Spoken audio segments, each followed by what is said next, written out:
ไทยลาวสายเลือดเดียวกันค่ำนี่เจ้ายังเสืออยู่บอกเพราะว่าคนไทยส่วนหลายที่ว่าเขามาคอมเมนต์อยู่ในคลิปนะเขาสิมาบอกว่าไทยลาวสายเลือดเดียวกันไทยลาวพี่น้องเดียวกันหักแพงกันค่ำนี่เจ้ายังเสืออยู่บ่หรือว่ามันเป็นเพียงคำที่ว่าเขาสร้างขึ้นมาหรือว่าเบาขึ้นมาซื่อเพราะว่าค่ำนี้คนไทยเบาร้ายอีดีตามที่เบิ่งในคลิปนะแล้วจะฮู้สึกแนวใดกับคำเบาที่เขาบอกว่าไทยลาวสายเลือดเดียวกันรู้สึกแบบว่าดีใจแห้งภูมิใจแห้งอีดีที่เพิ่นยังนับเฮาเป็นญาติ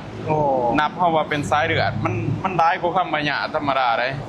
ญาตินี้ยังมีว่าญาติห่างๆญาติจังไดแต่ว่าสายเลือดเนี่ยโอ้มันเหนือกว่าคำว่าญาติดีๆเนาะเฮาก็บ่เว้ายังไปได้ดอกบอกว่าเหนือกว่าคำว่าเป็นญาติมันก็สุดยอดแล้วข้อยก็เชื่อเลยครับนี่ข้อยเชื่อเนาะเพราะว่ามันหลายเสียงเลยเปล่าแล้วก็แนบอิงจากประวัติศาสตร์ได้หลายอย่างเนาะกับปัจจุบันก็คือเป็นผู้ประทับเป็นภาพสะท้อนในเห็นเลยบ่ไทยปฏิบัติกับลาวแบบไรลาวปฏิบัติกับไทยแบบไรคือปฏิบัติดีมาโดยตลอดเนาะบ่เคยมีปัญหากันบ่ว่าจะเป็นเรื่องการเมืองเรื่องเขตดินแดนยังคือบ่มีปัญหากันนะทุกอย่างบ่มีปัญหากันแห่งงานลาวมาเห็นงานอยู่ในไทยนี่ก็บ่เคยมีปัญหาเนาะปัญหาแบบว่าปัญหาใหญ่ๆหันบ่มีปัญหาระดับการเมืองปัญหาระดับประเทศบ่มีเนาะปัญหาหน่อยๆหันเน่าเบาเถิงหรอกมันก็ส่วนบุคคลตัวนะก็ถือว่าสายเดียวกันนี่เจ้าคิดว่าจะเสื้อเป็นตะวันเสื้อล้านเปอร์เซ็นต์หมดนะเพราะว่า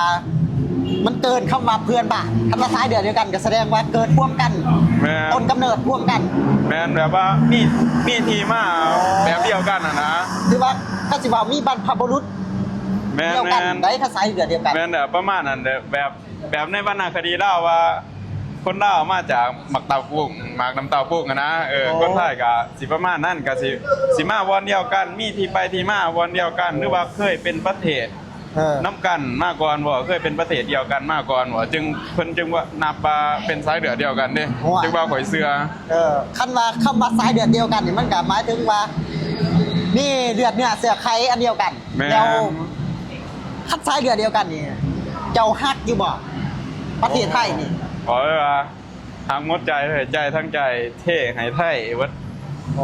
คันมีคนหรือว่ามีเอิ้นว่าเพื่อนบ้านอีหยังที่ว่าจะเข้ามาคุกคามคือเหตุการณ์บางที่เหตุการณ์ปัจจุบันอาจจะเกิดขึ้นคันเป็นเจ้าตอนนี้คันว่าคิดว่าเหตุใดนะในความคิดของเจ้าหั่นคันว่าเหตุใดในฐานะข่อยฮักประเทศไทยเนาะมันเป็นไปได้ข่อยอยากสมัครเป็นทหารหมดแล้วท่านว่าเพิ่นหับคนเอาเป็นทหารได้ไปต่อสู่พบน้ำคนยิงกูตุ่มตามแบบว่าบ่ย่านตายนะไปพร้อมตายด้วยเพราะว่าไปใส่ชีวิตอยู่ในไทยด้วยแต่ข่อยก็ฮักประเทศไทยโดยความจริงใจของข่อยดี